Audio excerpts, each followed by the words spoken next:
Now. Hello world, here we go.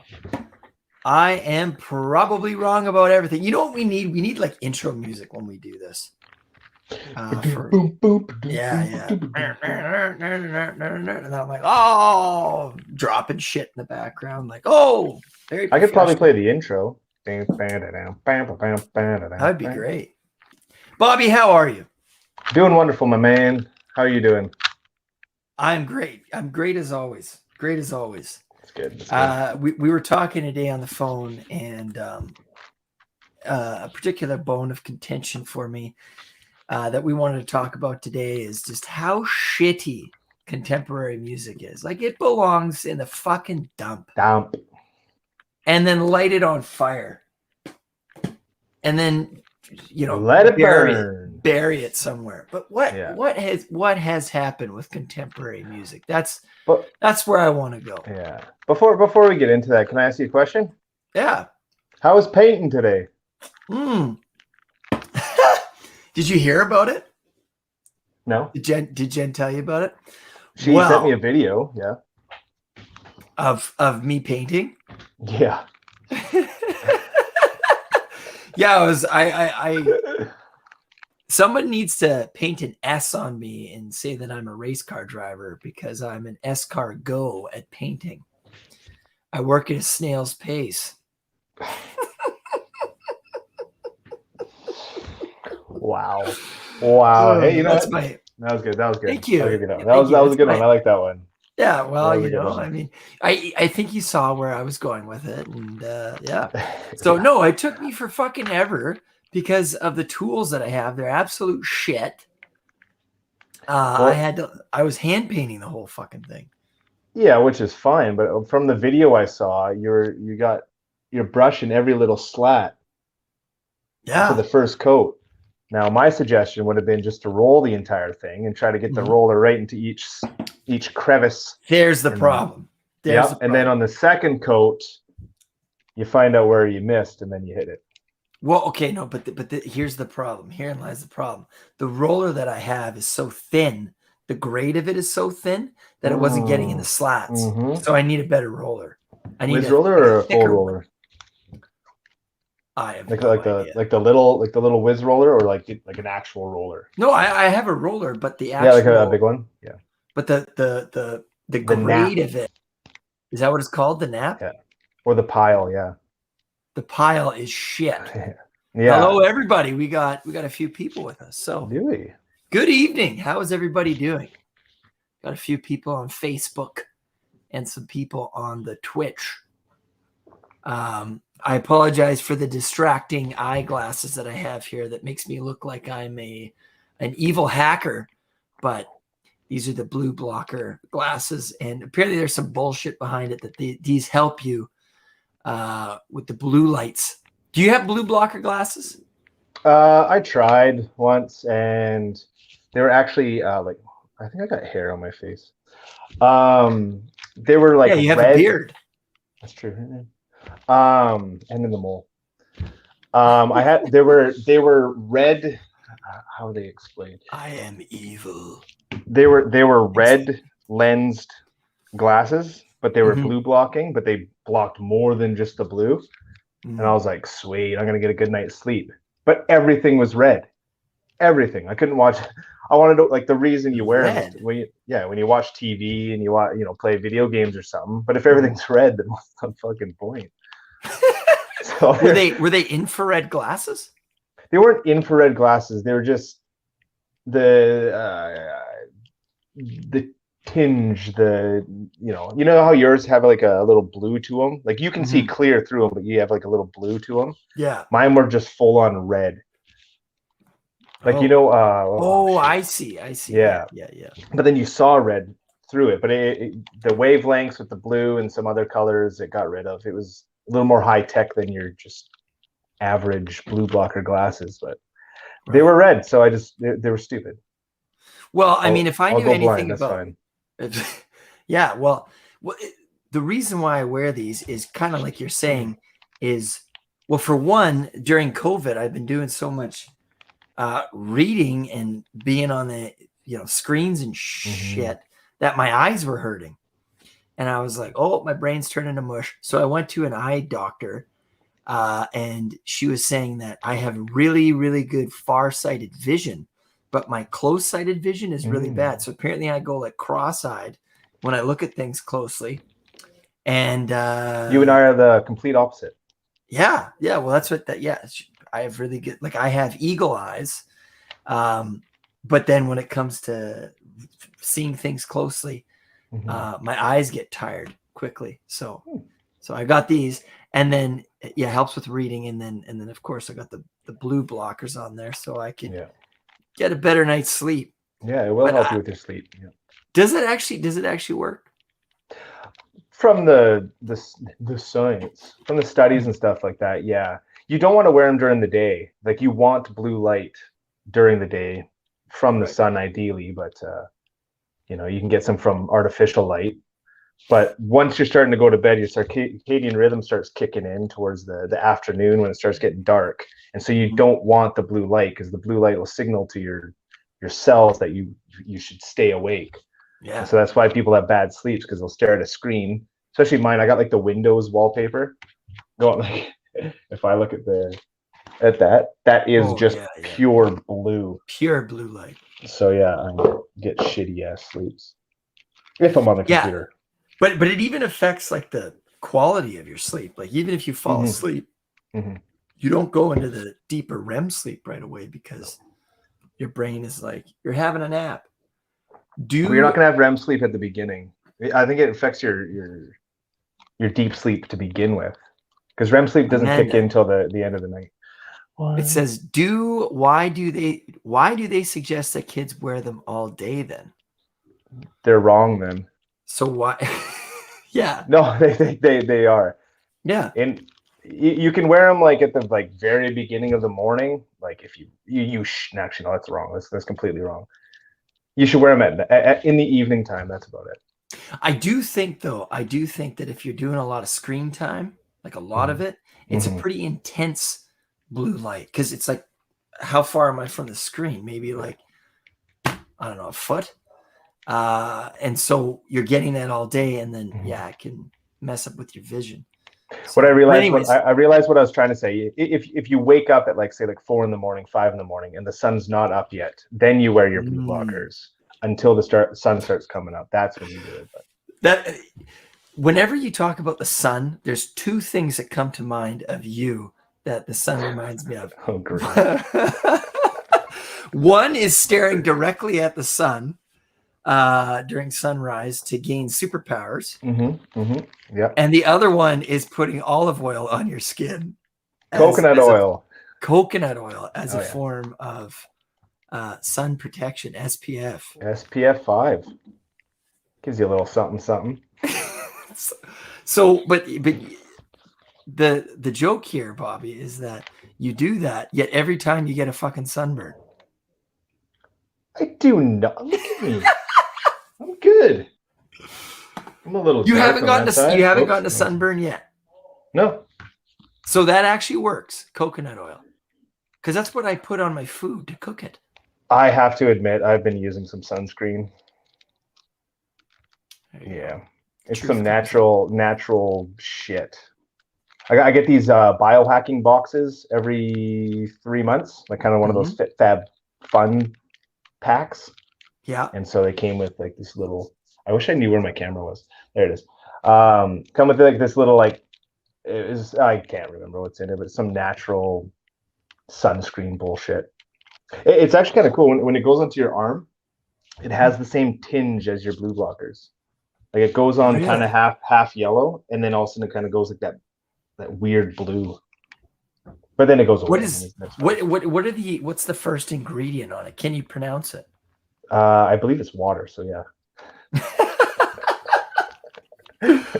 I wonder what it is though that makes it natural, because so many people talk about how, all the shit and sunscreen is what's giving us cancer. If you really want me to find out, I can find out in 5 seconds. I have a pamphlet thing in the other room. Well, are you actually interested? I am genuinely interested in what is in natural sunscreen. Okay, talk for a bit. Okay. Oh, look at that. Look at that bookshelf. What can we make out on that bookshelf? I love the encased Beanie Babies. Mineral sunscreens are what I use. The chemicals in other sunscreens. The chemicals is other sunscreens, but my skin. Okay. Very nice. Yeah, I have very fair skin, as you can tell. So all my life, all I've had the chemicals in other sunscreens bug my skin. Gotcha. Yeah. By the way, Bobby, I absolutely adore your Beanie Baby. I can't even think what that's called. What's the case called for that? It's a cube. Yeah, a case, I suppose. Yeah, those are Canada Beanie Babies. Oh, for Canada Day, I believe. I see. You know, we actually have. I shouldn't be saying this, but we have one of those Princess Diana ones, which apparently are like, you know, super hot on the market. But I don't think ours is authentic, so it doesn't count. Oh, I think they need like some sort of special tag on them. Is it wearing a seatbelt?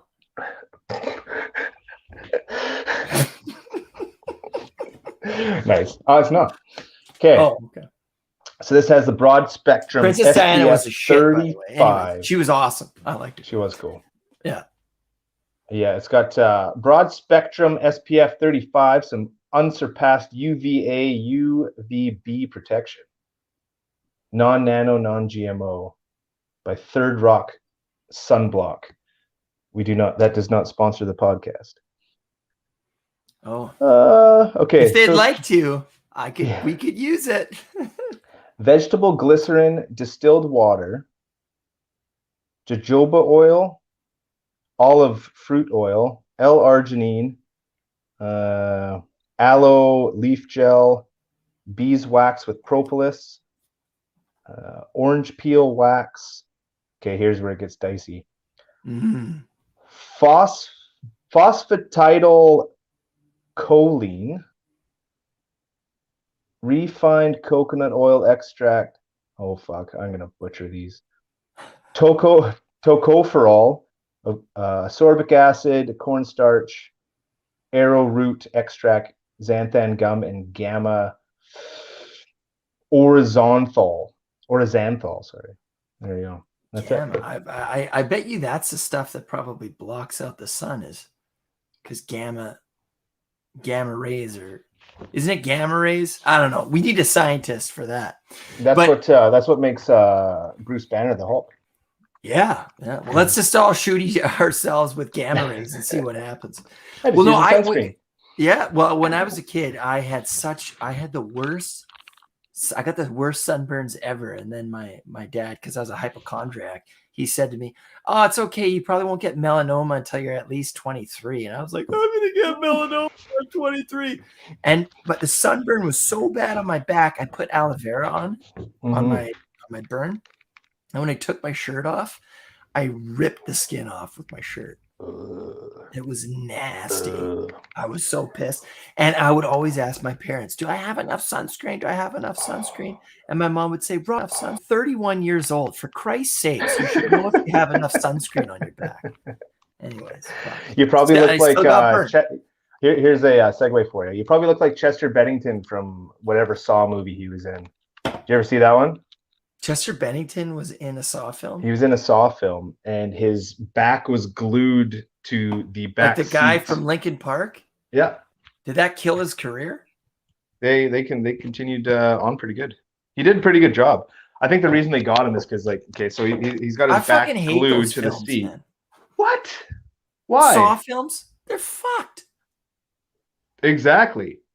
They're cool. Who writes that shit? Like deranged people. Yeah.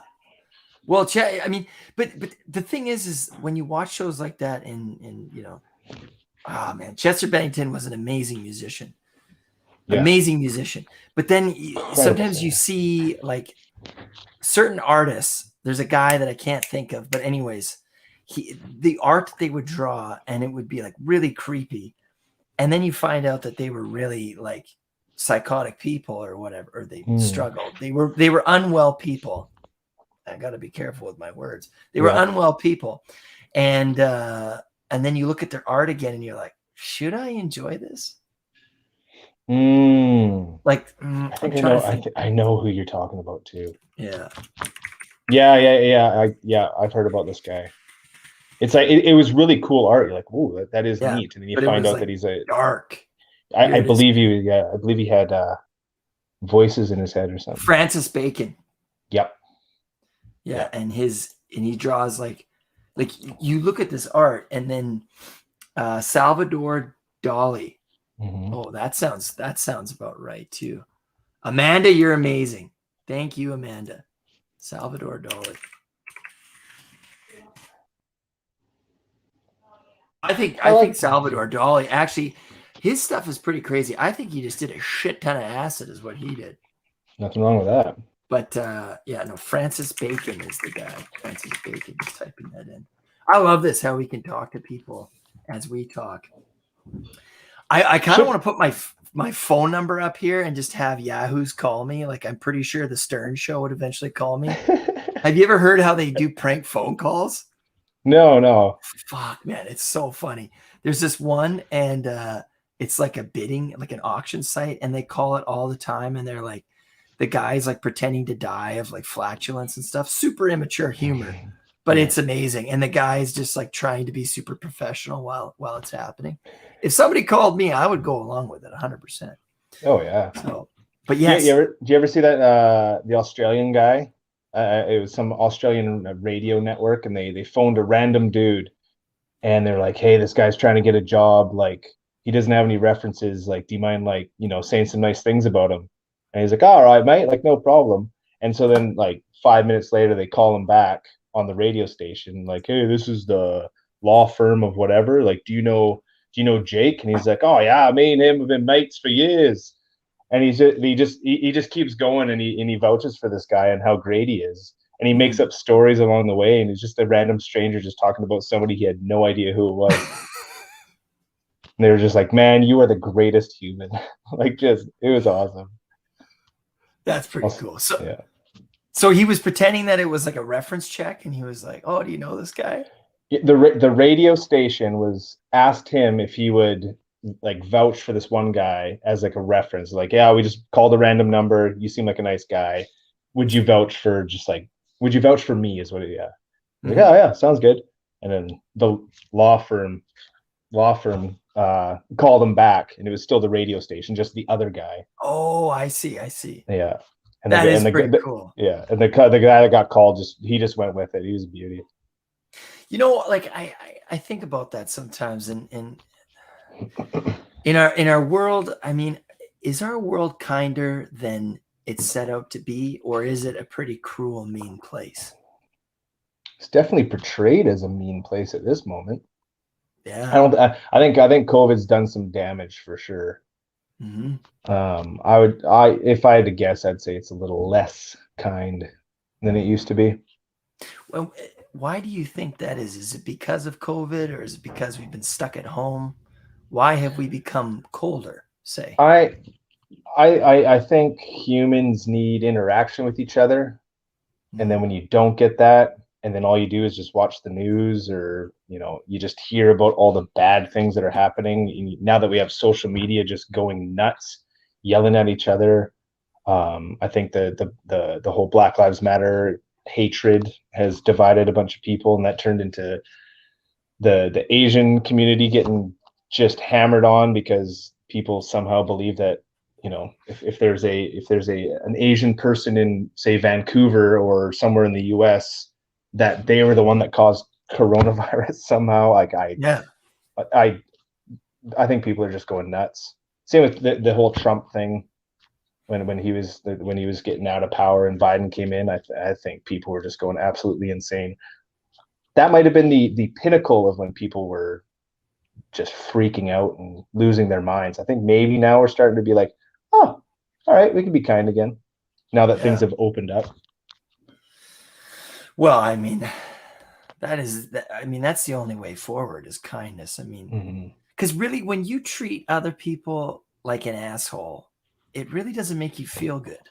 Like I know in my life, I've been very direct with people. And then afterwards, I'm like, I mean, yeah, they deserved it. And it kind of felt good at the time, but I've totally just burned that bridge. Like, there is no coming back from that. Yeah, but if you're coming from a good place and it's just the truth, regardless of how it Yes. came off, I think even if the person didn't like it, they'll still think about it afterwards and be like, well, if it is indeed the truth and they're receptive to it later, they might go, ah, fuck, you might be right. That's That true. that person might not say that directly to your face, but yeah, I have gotten better with boundaries in my life and just telling people, like, you know, don't be an idiot. Like, yeah, right? Because I do think that we need a little bit of direction. I mean, it just being laissez-faire, you do whatever you want. I think that a lot of people don't necessarily know when they're being oblivious. I don't want to say ignorant because I don't think that's the right word. When I mean, people need to know if somebody's doing something that's pissing you off, you need to tell them, right? It's going to make you feel happier too. I mean, if you just let people walk all over you and you're like, I'll turn the other cheek. I just don't think that that's a sustainable way to live your life. I don't think so either. And even just giving strong criticism to people in the effort to help them out. Yeah. Because like somebody might be acting like an asshole, and sometimes acting like an asshole is completely appropriate. Sometimes, you know, you get mad at like a waitress or something because the food's wrong. You're like, well, it's not the waitress's fault, so you shouldn't be yelling at her. I understand you're mad or whatever. Just an example, but yeah, I've been trying to think about this one guy. I can't remember who the heck it was, but he was some well-known dude in history. And they asked him what his last words were before he died. And he was like, everyone just be a little bit kinder. That's it. Just a little bit. Yeah. You can still be an asshole some of the time, sure, but just be a little bit kinder. I always think about the metaphor of the ship, you know, like a sea ship, let's say a yacht. And if it goes 1 degree, like let's say it's trying to get to a port, I'm going to totally screw up this aphorism metaphor, whatever the fuck it is. Anyways, if it's off 1 degree, it goes and it's going for port. It could go way off by the time it gets there, right? So if you're off course, you just set it 1 degree back to where it needs to be, and you can get to where you need to go. In the case of kindness, excuse me, it's like if you're just a little bit kinder, the world can become a brighter place. Yeah. What and that has to do with boating is absolutely nothing. With your metaphor, all you need is a gentle breeze, just a small push just to go back that 1 degree. But if you hammer on it and have a full-on storm, then you're pushing it the other direction. Then where's it going? Yeah, to the doldrums. Ooh. Right? To a place where you're stuck. Yeah. I mean, I think that we need to be kinder to ourselves. And stress, which we've experienced a lot of stress. I mean, I tip my hat to, you know, the frontline workers, the teachers, you know, everybody for the work that they have done and they continue to do. But like, man, I know somebody who was a nurse. She was a nurse on the COVID ward, and she is like battle. What's the word I'm looking for? She's got like battle fatigue because she shares about the things that she's like witnessed and seen, and it's like, damn, man.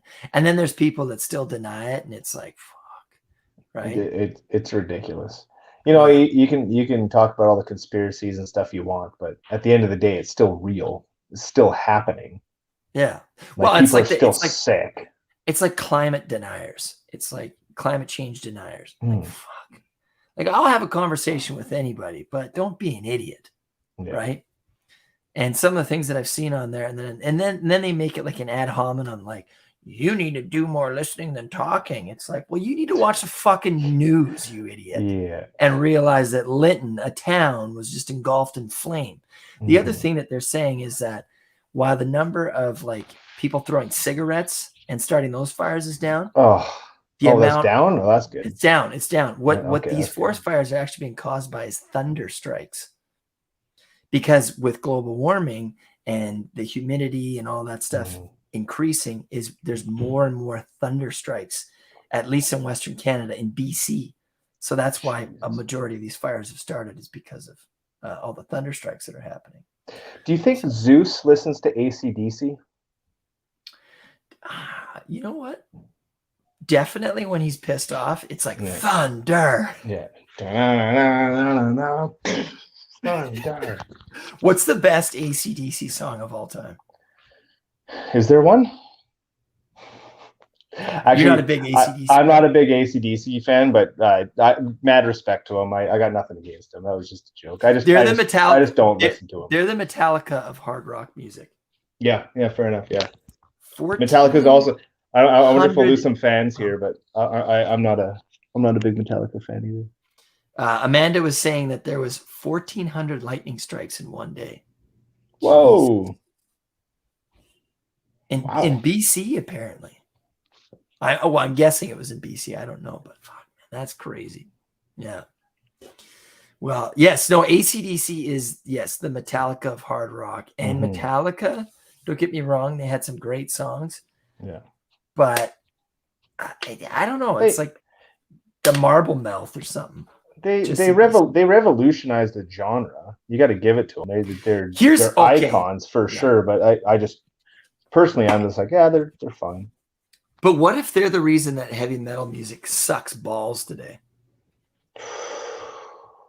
Ooh. What if they're the culprit? Because let's face it, heavy metal music today is shit. It belongs in the dump.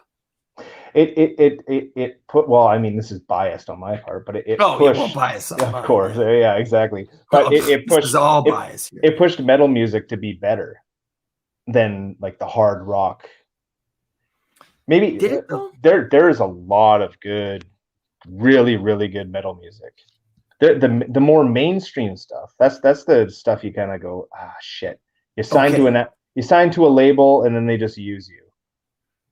But should we get into the music thing now? Let's do it. Okay. It's a natural segue. Mm-hmm. Are you like? It looks like you're drinking either straight yak piss, or like a energy drink or something. Is it good? Yeah, it's like a Jaeger bomb, but it's Red Bull and yak piss. Yeah, spot on. How'd you know? A yak bomb.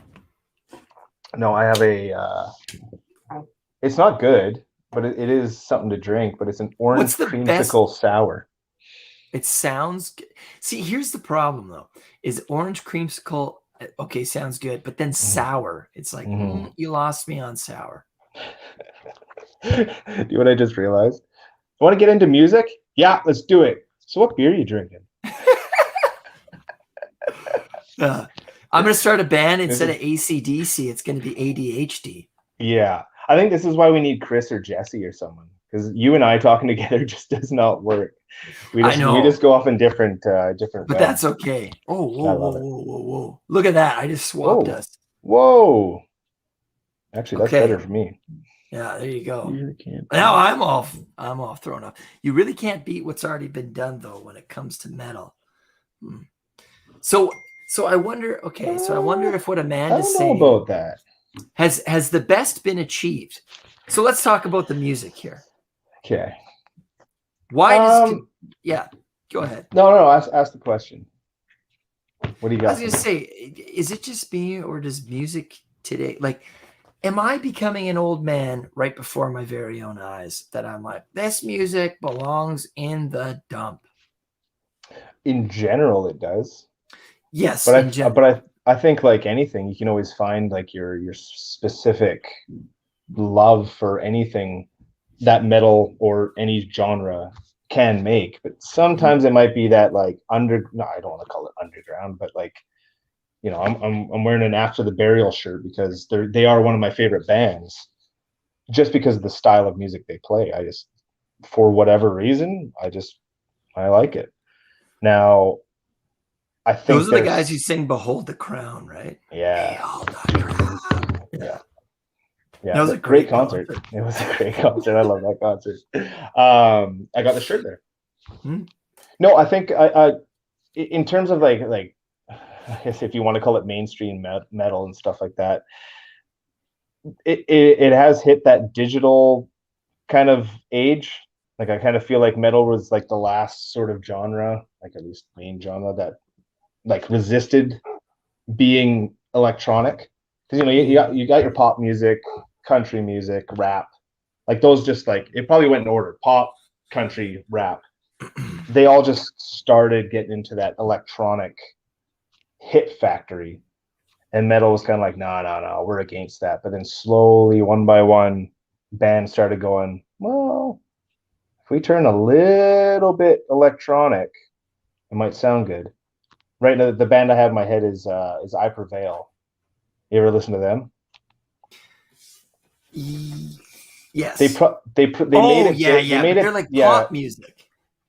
They got some really good like hard metal songs, but they made it big with it was a Taylor Swift song, and I cannot Blank Spaces. That was it. Yeah. Nice baby. All right. Yeah, it was that one. Yeah, that was a great cover though. That was a great cover. It was a good cover, but yeah, a great song. Yeah. I like that album, 1989 by T Swift. I own it on compact disc. Bangers. One after another. Banger. And she wrote those songs. That I have respect for. 100%. That I have respect for. Although I will argue that now she has turned into the hit machine. I don't know if she still writes her songs. I would love it if she. Well, it sounds like she's been 17 years old for the last fucking decade. Because in every song, it's like, when you're 17, and it's like, come on, bitch, can we please move forward here? Like, it's always I got bills to pay. I'm not thinking about my first breakup. Like, I'm worried about, not losing my job. I don't know. It's always nice with her because you always know what age she is, because I think she was feeling 22. Yeah. It's like she's like Maggie from The Simpsons. It's like she doesn't age or something. No doubt. No doubt. Oh wow, that actually sounds like an amazing concert. ZZ Top and Cheap Trick are coming to Abbotsford. Oh yes. Yeah, I would love. Let's go. Who I'd love to see is who's the guy who sings Danger Zone? Kenny Loggins. Oh. You don't know, but man, that guy has bangers. So yeah, let's talk about music. How has it become what it is today? And like you're saying, it's a hit factory, just hit after hit. And I think it's because people realized how much money there was in music. Huge. Right? And there's just something about it's like the road to hell is paved in good intentions. And you have music like the Beatles and things like that was amazing. Right? Who? Yeah, no, well, the Bugs. Yeah. Yeah. The Beatles. And they had these songs, but then it was like a just money. And it became this rhythm of like verse, chorus, breakdown, or whatever the fuck you want to call it. Chorus. You always end with the chorus, right? And it's like that simple song structure is just what's been repeated the last 60 years. 60 years of that. Yeah. Right? Actually, I told my dad the other day, he's a songwriter, and I was like, I noticed that you got your intro, your verse, your pre-chorus, chorus, maybe throw in a bridge every now and then. I was like, do you follow a structure? He's like, oh shit, I do too. But it's what makes songs. Of course. It really does. It is a great formula. It's a good structure. But yeah. The problem I have with music these days is like the Beatles wrote their music, and then they went and played their music, and then people liked their music, So then they promoted that music, and then they continued to play that music more and more and more and write more songs. Mm-hmm. I feel like in today's climate, it's a bunch of people that aren't musicians. Or they might, I shouldn't give them, they might be musicians, but they're more like producers and experts in the musical field that aren't the musicians that go, okay, so they have these certain what would be the word? Certain formulas, certain ways to bring people in to capture their audience. They're kind of like the mad scientists behind the music. Production values. Exactly. But these are the people that are writing the music, and then I'm going to use the word actor, but they find an actor or somebody that can sing them, and they go, okay, we got some songs for you. A vessel. A vessel, exactly. Like, okay, we're going to sign you to a contract. Right. You just sing what we give you and perform that, and that's your gig. I'm thinking like Katy Perry, and I think Taylor Swift's getting towards that. I think she's one of the better ones out there, but even like Britney Spears. You mentioned Backstreet Boys earlier, but I think they're kind of the same way. Like they picked 5 guys that they like, and then they were like, okay, we're gonna write these songs for you. Did the Backstreet Boys write their own songs? I don't think they did.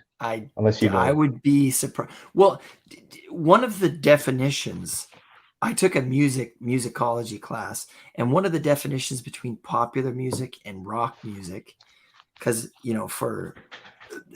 and then of course there's hip hop and there's rap, and but popular music and rock music is that in pop music, the music is written by a songwriter, whereas rock music, oftentimes it's written by the artists. I mean, obviously that's a generalization and doesn't happen so much that much anymore. But that's just like, for example, Celine Dion. I don't think she wrote a single song, but she's an amazing singer. Great singer, exactly. Right? And there's nothing wrong with that. There really isn't. But she's extremely talented. I mean, that's exactly her gift. Her gift is singing. Yeah, and it might not be songwriting, which is totally fine. We're not. I don't think we're here to knock anybody. Elton John didn't write his music. Yeah. Elton John didn't write his music? Yeah, no. Who wrote Elton John? Oh, I didn't know that. His name is Bernie Taupin. But did he work with Elton John? Like, was that like? Oh yeah. Like they are really good buddies. Right. If you watch the movie, they're like best buddies. Gotcha. Yeah. Okay, so but that's a good example of like, okay, so you can have your songwriter. There we go. You can have your songwriter, and you can have the person that plays it, and they could be friends, and they could grow up together, and that's like their act, which is fine. But do you know Beartooth? Yeah, you know Beartooth. Yeah. The lead singer plays every instrument and writes all the music to I think most of their songs, and then their band just plays it, in on tour and stuff like that, which I found fascinating. I had no idea. But the point being, like, you have like your songwriter with the band, like they're part of the band. Whereas I feel like in a lot of like the popular music, it's just here's a separate entity making it, and then here is the singer over here. But is it okay? So here's my question though: is it the music, or is it the listener that's the problem? I mean, I don't know if I have an attention span for this shit anymore. It's garbage. It is garbage. Like, and there's so much of it that it's like I don't really want to. The only reason I listened to the new Rise Against album, which was pretty good, it was pretty good, and I was like, okay, I can get behind this. But it's also because I've always liked Rise Against, and I'm pretty loyal to them. Yeah. But for example, Killswitch Engage, they had an album. I think it came out like 2 summers ago or something, and I listened to it once. And it wasn't terrible, but I just never listened to it again. I don't know. And I wonder if what I'm saying is, my question is it my fault? Is the onus on me, or is the onus on the algorithmic engineering of music that is designed to just be mass produced. Like there's so much of it that it's like, what has staying power? Whereas you think about Machine Head's The Blackening, which is probably one of the greatest heavy metal albums of all time. Like, is it because there's so much of it, or is it because I'm just getting old? Amanda says it's because I'm getting old. Amanda, thank you for your honesty. There's gray hairs already. That's why I shaved my head. What do you think? Okay, so I think there's two, maybe not two, but there's multiple types of people in the world. I hate using there's only two types of people in this world. Yeah. But you got the people that care for music. Like you and I love music. Yes. Like I know we've had this conversation before, but like I kind of don't really care about the singing, at least not like the lyrics part of it. I care more about the guitar, the bass, the drums, anything else in between. Like I like the music part of it. Right. And so I'm not gonna. I like the sound of I like the instrumental and what they are doing. So that's why I like metal music, is because they are actually playing the music. There's 4 or 5, sometimes 9 people that are coming together to make a song. Whereas the popular music is just one person singing basically karaoke in a sense. But there's those people that don't care about that part. Some people just want to hear music in the background. I ask people all the time, like, what's your favorite type of music? Like, what's your favorite band or singer? And they'll just go, oh, like I don't have one. And it's like, well, how do you not have one? Like, music's everywhere. How do you not have one? But there are people like that just don't care about music. But what they usually gear towards is just like the popular, hey, well, whatever's on the top 40. And I think that's what draws people in. The people that just don't care about music, but they like music. Or they're just, I just want to listen to something. And so whatever's getting force fed to them, they'll just eat it up. It's consumerism. They are consuming whatever they are given. Whoa. And I think that's why, like if you, I'll shit on country music. I don't care. I hate country music, at least new country music. But all they talk about is I'm sure there's a checklist out there where they have talk about beer, the hot girl, they're raging alcoholics. Exactly. But most majority of the songs are just about that over and over and over again. But people do sound interchangeable. Like they do. Like, what is like they really? It's almost like to the untrained ear, they are the same songs. They do man. They use the same root notes. It's Thomas the same says, my dog dies, my wife left me. And to add to that, I like drinking beer. Let's get drunk. There you go. Well done, Tom. Yeah. Yeah. But so you're right. So you like the sound, and me, I love the lyrics. Now I just added on here a little clip, a little link to the song Operator by Jim Croce, which is a singer who died tragically way before his time in like the 70s. And if you look up his music, man, this guy was just talented. His songs echo into eternity. He did like Time in a Bottle, all these amazing songs. Leroy Brown, which I think is actually quite offensive now in today's standards. But anyways, but his lyrics, his songwriting, Amanda said it, I pulled it up. The songs that make you really feel, whether that be lyrics or a really meaningful riff, that's real music. And I 100% agree with 100%. That. But I also think that it's not just the either or. When they both come together, dude, that's the moment. So I always reference the time that I heard Megadeth's A Tout Le Monde from their Euthanasia album. And I was in like a dark place in my life, and I was like, I'm gonna go for a jog, right? And I put on the headphones. I had an iPod Shuffle, which was a shitty little USB thing. You had no idea what the fuck was on there, hence the name Shuffle. And my brother's friend, who was like into all this strange music, he had so much like the Doors on there and stuff like that. And I was like, this is some really wild stuff. And he had like tons of Ramones. So all this music that I had never really experienced before, I suddenly had access to, and I had no idea what I was in for. Anyways, one of them was Machine Head's A Tout Le Monde. And the song, I don't know if you've ever heard it, but the beginning of it is like this acoustic guitar. And it was like, it was raining and I was going for a jog. And then it's talking about like, you know, it's really subtle. And then boom, it comes in, and the lyrics the whole way through are unreal. And it's just saying like, you know, I'm a badass kind of thing. Yeah. And anyways, after that, I was hooked to Megadeth.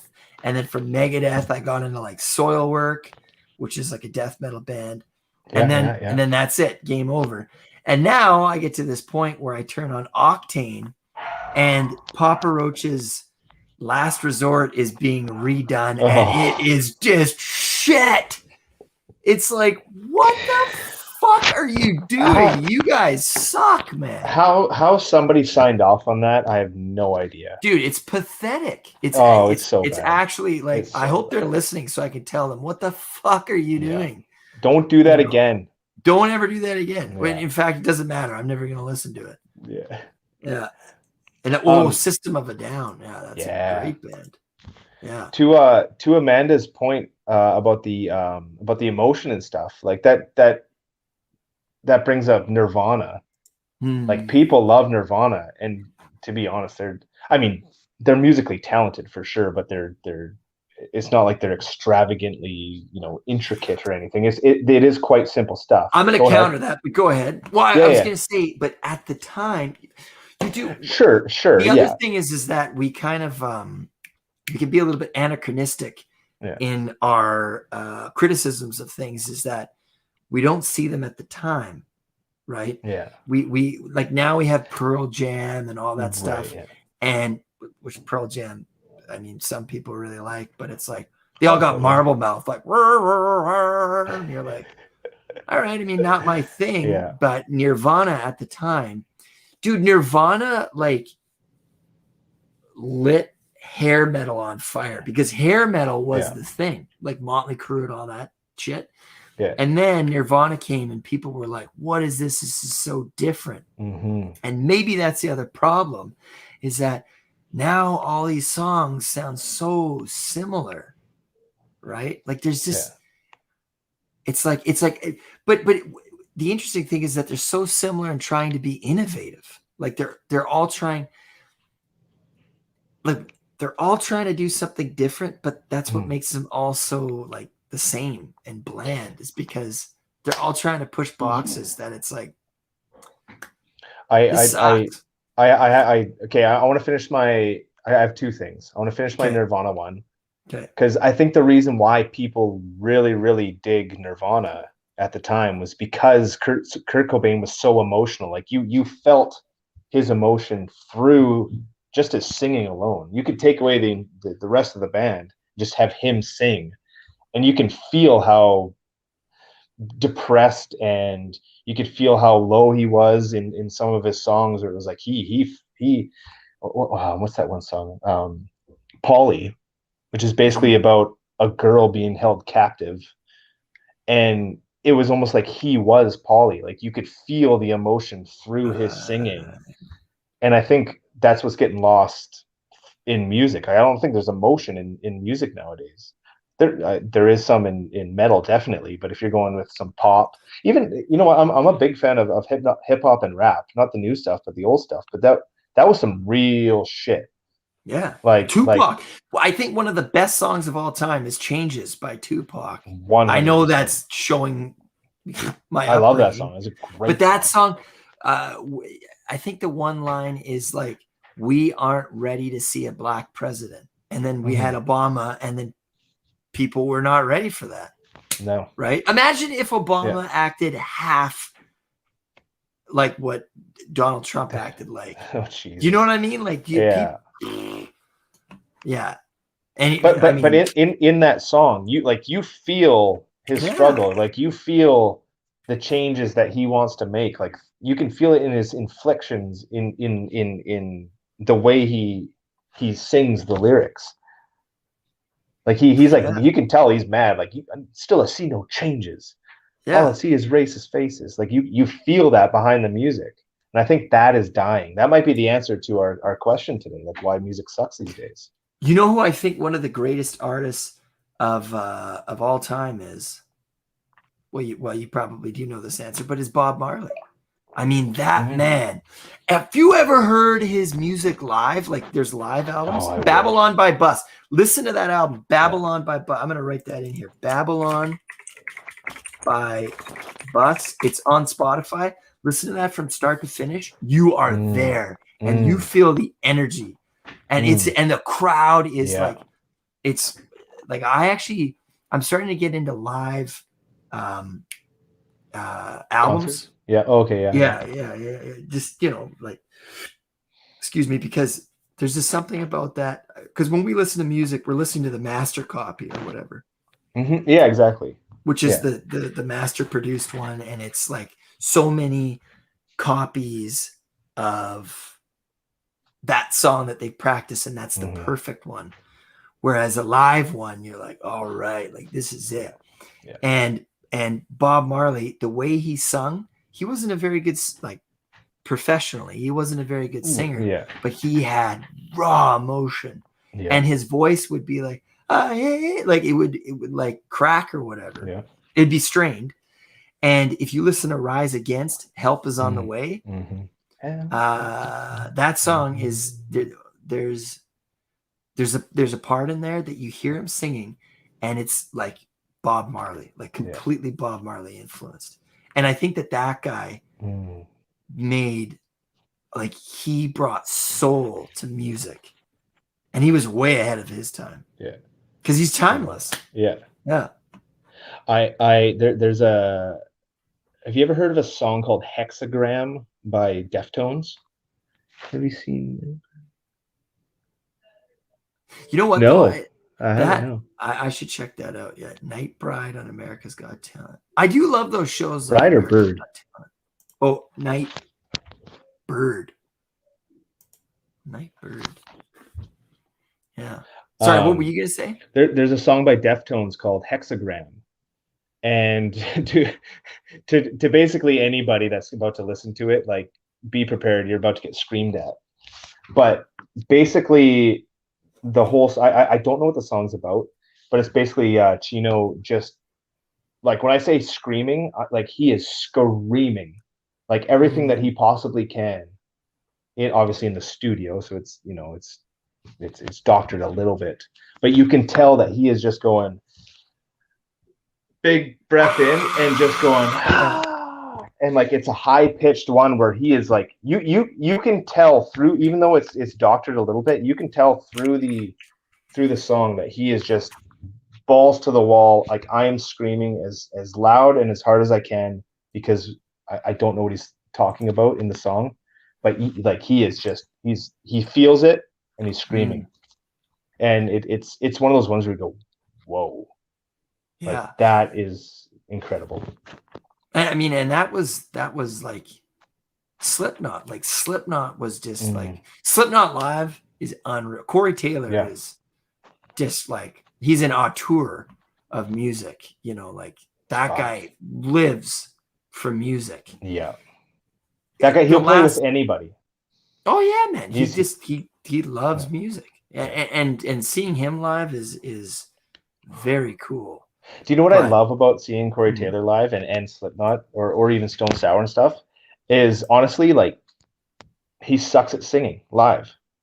Like actually singing. Like, there's sometimes where you're, like, singing along and he, like, kind of and he kind of, like, you could tell that he's out of breath. He's strained. He just kind of goes and, like, the singing, honestly, it sucks. But the fact that he is just out there, just giving it his all and pumping the crowd up and just giving it is incredible. Like, you feel that, like, you just let's he's go. A showman. He's a full-on showman. Yeah. Well, so I think there's a lot of things. Thomas so another amazing live album is One More Light by Linkin Park, because, like I was saying before, Linkin Park There was sort of that period where it was like they were trying to rediscover themselves or figure it out. But then their last album, One More Light, I don't know if that was the name of it, but anyways, such an amazing album. Was that the one with the Sunshine song? Like, and the sun comes back to you. No, that was a previous album. That was but the previous song, One More Light, you listen to that song live, and you, dude, I cried when I heard that. Like, it's just because here it is here. I mean, Prince experienced this. So many musicians have experienced this. The industry is a fucking monster. It doesn't care about your feelings. They just want your money. They just want your money. They just want your money. And that's why there's so little soul in a lot of music. But I think that's what some music is lacking. Is it's lacking soul and it's lacking fun. Like Queen, you could tell, man, those guys were having fun. They were like the guys. Freddie Mercury. He's singing like opera. Like, hey, man, what are you talking about? I have no fucking idea. Right? Like, have you been to any sort of pop concert in the last, I don't know, 5-10 years? Or have you ever been just in general? I saw Britney Spears live. Now, when you went there, was it just a pre-programmed show that she probably just did over and over again, or was it a full concert where she showed up and gave it her all? You know what? I take that back. I saw Cher with my mother. Oh, okay, dude, that was she probably puts on a real show, yeah. Man, everybody has to see Cher live. That will rock your world. Yeah, because like she's like, how old is Cher? I'm not sure. 75 years old. If you could date any 75-year-old, who would it be and why is it Cher? I love it. I saw Jay-Z and Kanye West. That would be good. Brothers. Okay, all right. I like this one. Okay, so I might get shit for this. Can you talk to sorry, who's the other person? It's Amanda and I missed the name of the other person. Thomas. Talk to Amanda and Thomas for just 1 second. I really gotta go pee. All right. So I might get shit for this, but Jonas Brothers, they're fun. The documentary was great. They wrote their own songs. Wow, I did not know that. Yeah, my favorite boy band is Take That. I don't know if you guys ever heard that, but if you've ever been to a dentist, I guarantee you have heard Take That. I'll pull up a song here. What is this song?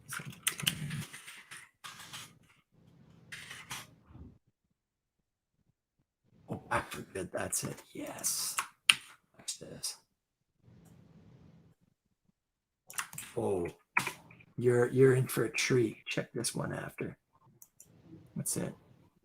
I don't know if you can click that on there though. But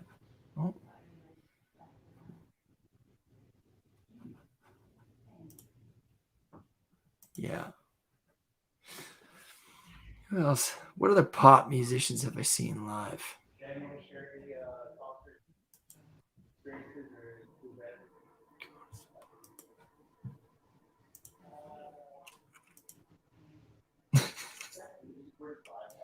I'm going to see if I can actually.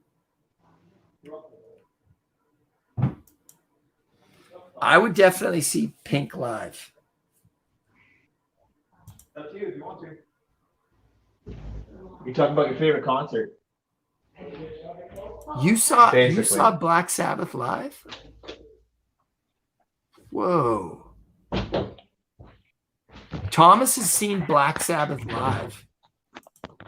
Is it Amanda, the one that you're talking about, is that A Million Dreams or something like that? Million Dreams. That is a great song.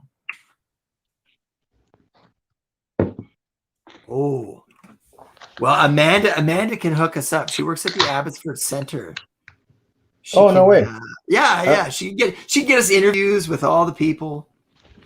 I wonder if I Amanda, do you work at all with like the trades or anything? Because we did a quote there to try to paint it.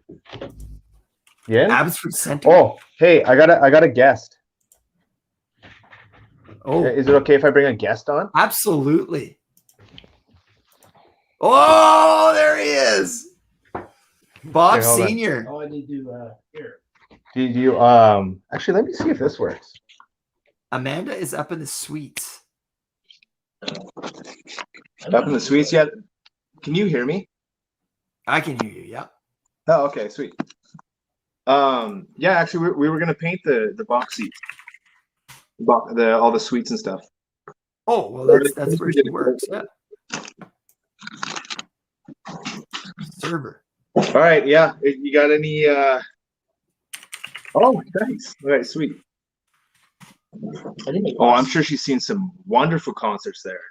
I was at Hailstorm, Stone Sour, and there was someone. Do you remember who was before Stone Sour and Hailstorm? No. There was somebody. I saw Five Finger Death Punch at the Abbotsford Center. I was there. He was there. Dude, I was at 6 a.m. I was hammered. Doobie Brothers was good live. Yeah, no, I was so fucked up. I went there with Derek Collins. Oh yeah. Yeah, and yeah, Jen had to pick us. I also saw Slayer at Abbotsford Center. I was supposed to go to that one too. That's right, you were. You missed out. Dude, my Doobie buddy Brothers. had his stag and his wedding on both those concerts, the Slayer one and the Five Finger Death Punch. I had tickets for both, and he picked those 2 weekends. It was like, really? He's not still your friend, is he? No, not really, no. No, just kidding. Oh, the truth comes out. So, Bob Senior, thank you so much for joining us. Here we have a live show every Wednesday night at 8 p.m. You've been instrumental in the process of this show, writing the theme song. Bob Senior, what is the greatest concert that you've ever been to? Oh God. I don't know if I can. Jeez, I have to put them in categories. I would think. My first concert was Frank Zappa. You saw Frank Zappa? Frank Zappa was my first concert and the first time I smoked weed. So it's kind of that would be a place to do it. That would be a place to smoke weed. Frank Zappa concert. Yeah, I was so like in the zone that's kind of when I really wanted to play guitar. Really like go for it. Yeah. Best concert, I'm not sure. God, there's just so many. I saw Kiss when they played the Gardens, believe it or not. First of 3 bands. Man for Man, Kiss, and Savoy Brown. And they were the first band? And they were the first band. Oh, geez. Lighted fireworks everywhere. It's pretty cool. Emerson, Lake and Palmer was good. Quadraphonic sound in the P&E. Yeah, that was the Pacific Coliseum. That was pretty good. I don't know. There's just Alice Cooper? Oh, Alice Cooper I've seen, God, probably 5 or 6 times at least. Yeah. Have you ever seen Alice Cooper, Rob? No, you know what? I saw him when I was in Maui. Like I saw him walking around. Was that when you met Draymond? David Draymond? Yeah, David Draymond. I was. I don't know. I don't know if that was the same trip, but there were a lot of celebrities there. Dude, I've been to Alice Cooper twice with old Senior over here, and if you want to see a show along with a concert, like that's got to be one of the top ones. Like his stage show is phenomenal. Oh yeah, he's a pretty cool guy too, man. He's actually super down to earth. Mm-hmm. Yeah. Amanda is saying that the concerts that aren't that good live make it way over the top with pyrotechnics. I think a wonderful example of that, to her point, is Nickelback. I've never seen Nickelback. Neither have I. My buddy saw them and he was like, yeah, it was just like it was like he was at a WWE Raw event or something. It was just one big introduction. Yeah. The first concert I ever saw, get this, you're not ready for this answer. Guess what the first concert I was that I ever saw and I wanted to go? Who? Hall & Oates? Hall & Oates. No, it was not Hall & Oates. Although I would see them, I'd have a better time than anybody else there. Was it John Gaffney and the Beaver Brown Band? No, it was Neil Diamond. Oh, wow. Yeah. And I was loving every second of it. He did the song Red, Red Wine. And I thought he was saying red and white. And I was like, Dad, this song's about Canada. And he's like, no, it's about red wine, son. But thanks for coming out. Yeah. That's awesome. But so Bob Senior, music today. What's up with music today? Why does it suck? Or does it suck? I don't know if it sucks. There's some really good bands, I think, out there, but there's just a lot. Okay, let me rephrase the question then. How come everything I hear on the radio is just like, it's grating? Am I getting old, or what's going on here? Help me understand. I think there's a quantity of music now, and I think to find good music, which is subjective, obviously. So, of course. Yeah. Whatever you're looking for, is you got to kind of search for it nowadays. So, I mean, you look at Sirius XM or whatever, and there's how many channels and or Spotify or anything. But then all of a sudden you find a band, you're like, oh, these guys are an artist, and yeah. But I mean, for me too, it's like to get to anywhere where you're kind of go, wow, these guys are good, or girls or whatever. It's a lot of searching around. The pool is watered down. Yeah, the pool is watered down. That's a good way to put it. Yeah, and I think it's down. And I think it's not like, it's getting like everything else, like on the internet and stuff, where you just kind of like you read something, this means, you ask a Google question, it tells you, and then you go to the next web page and it tells you the same thing. And it's like, does anybody have anything original about, that subject? Same as music. It's kind of like, it's almost like it's, even my favorite channel, Octane's getting, where it's sounding kind of similar now with every band. And I love it's oversaturated. It's oversaturated. It's like they all copy each other now. All the producers and stuff and the engineers, they've got the same sound, and I don't know. It's I think they figured out formulas. Yeah, I really do. Like, yeah, that could be. That's a good point.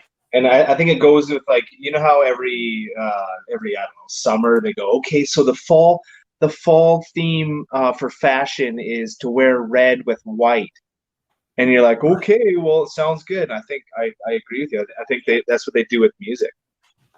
Yeah, a little bit. Do you remember a time I can name Linkin Park, Kanye West, and there was a couple others, but they all made songs that were like, if you're faster, better, stronger, faster, whatever the heck.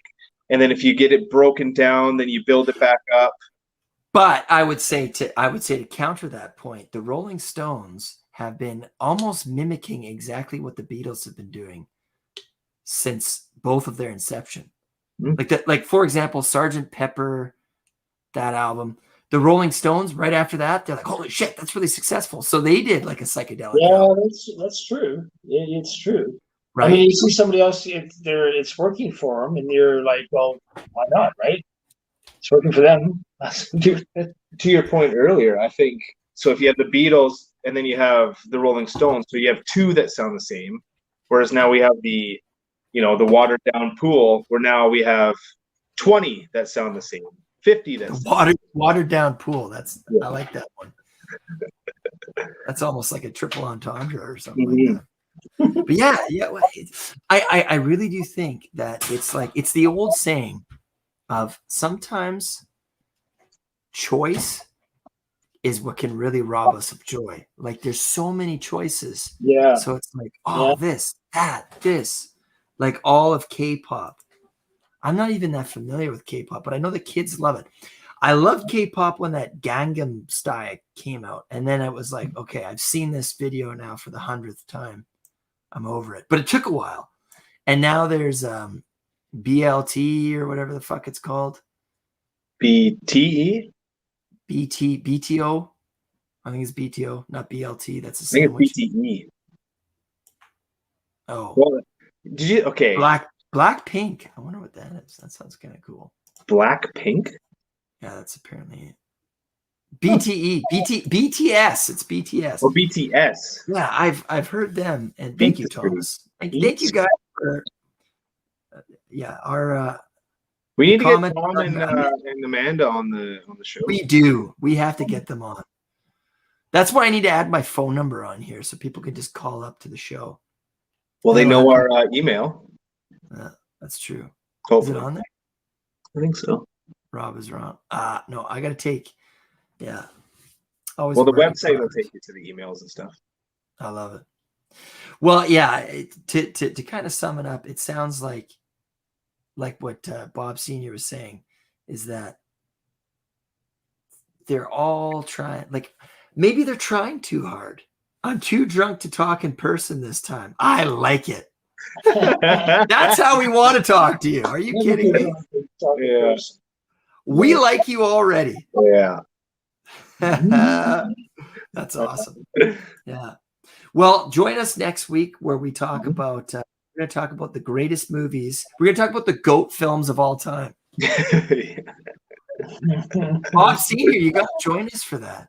Yeah, because I don't know, guys. Like I love music, and I'm all about the lyrics, as you guys know. I'm all about the poetry. Oh, who's your favorite? Who's my favorite poet? It's a great Bob Marley. Bob Marley. Oh, nice. Easy. Yeah. Well, yeah. But there's so many amazing poets throughout time. I mean, is it Joni Mitchell? Joni Mitchell. Yeah. Who sang "Big Yellow Taxi"? I think that was Joni Mitchell, wasn't it? Yeah. Anyways, amazing poet.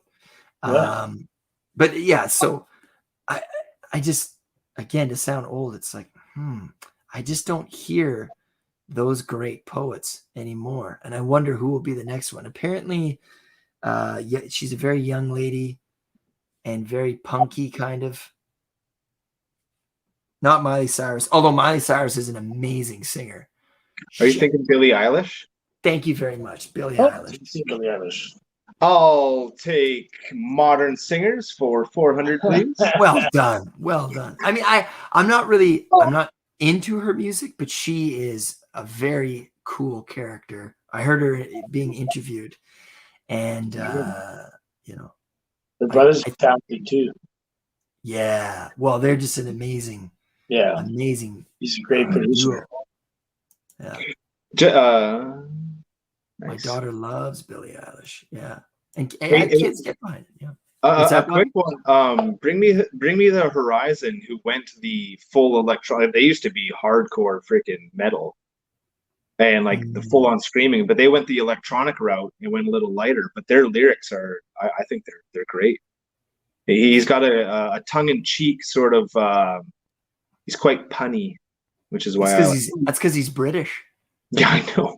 Yeah, we just learned about the honey, ice, and tea one. That was sugar, honey, ice, and tea. Shit. Yeah. So, well, guys, thank you so much for your time tonight and talking about music. Last words. Any advice for contemporary musicians? Be kinder. Do your actually no. If you want real advice for contemporary artists, I'd say do your own thing. Do what you want to do. Hell yeah. Yeah, that's good. Yeah. How about you, Dad? Bob Senior. I don't know. I guess do your own thing. I do so much myself. I wouldn't even like. I don't even know where to start. I've got so many things to say about that. I mean, just kind of do your own thing and don't copy. Don't learn to play something and if you're gonna write lyrics, just be alone and write some lyrics and maybe do acid. Do acid, yeah. Like just don't go online and copy other people or drag and drop freaking chord patterns onto a thing. Just do your own thing. Yeah, it's that's a good one. Learn to play an instrument. Just write your words from the heart. Experience things and write. Keep a journal. That kind of thing. Just Experiment. experiment. Yeah. What Listen to John Lennon. what was it? John Lennon or Paul McCartney did the piano thing? That was John Lennon. John Lennon. Yeah. Did you know that John Lennon used to write songs on the piano because he didn't know how to play the piano? So then he would just kind of like play it, sort of, and just. He became a good piano. Mm-hmm.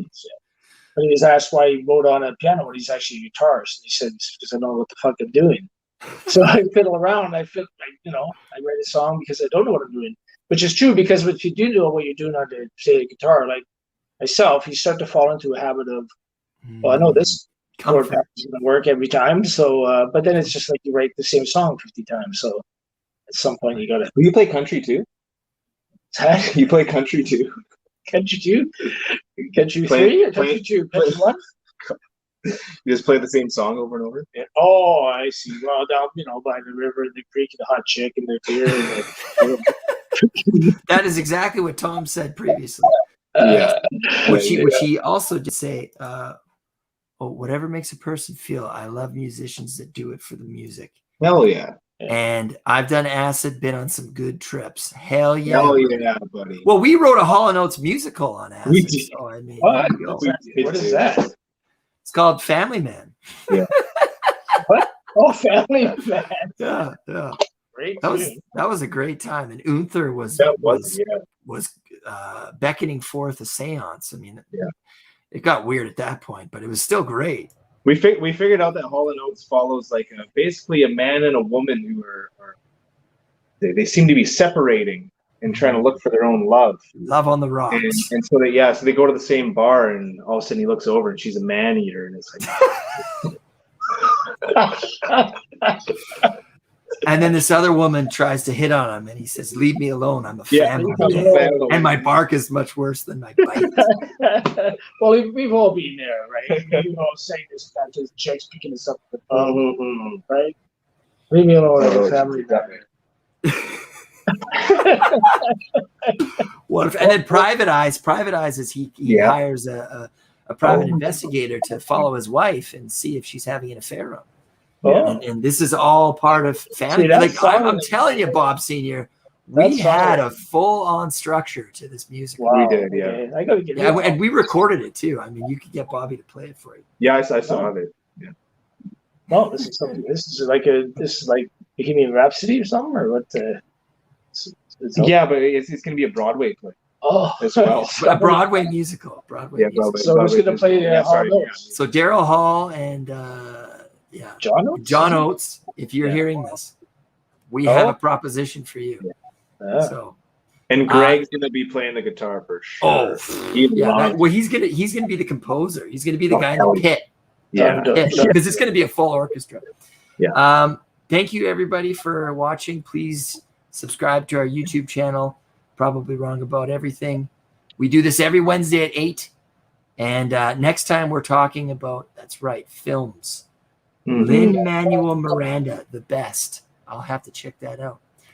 Thank you everybody for watching, and tune in next week where I'm probably wrong about everything. See ya. Salute.